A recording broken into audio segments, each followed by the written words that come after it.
रवींद्र धंगेकरांच्या अडचणीमध्ये आता वाढ झालेली आहे, कारण समीर पाटलांविरोधात पुरावे नसताना वक्तव्य केल्याने धंगेकरांना कोर्टाने फटकारलेलं आहे।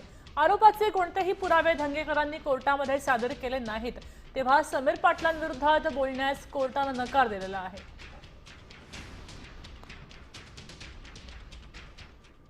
रवींद्र धंगेकर यांनी केलेल्या वक्तव्यावरून, मानहानीच्या वक्तव्यावरून, अब्रू नुकसानीच्या वक्तव्यावरून जे काही पुरावे आम्हाला कोर्टाच्या समोर निदर्शनास आणून द्यायचे होते ते माननीय न्यायालयाच्या समोर आम्ही निदर्शनास आणून दिलेले आहेत व त्या अनुषंगाने माननीय न्यायालयाने इसम रवींद्र धंगेकर यांना इथून पुढे समीर पाटील यांच्या विरोधामध्ये हा दावा सुरू असोस तोपर्यंत कोणतेही वक्तव्य करायचे नाहीत अशा कडक शब्दामध्ये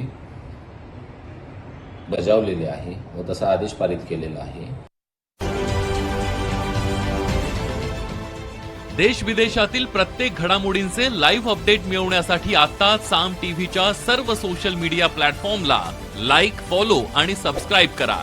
तसंच सर्व नोटिफिकेशनसाठी बेल आयकॉन प्रेस करायला विसरू नका।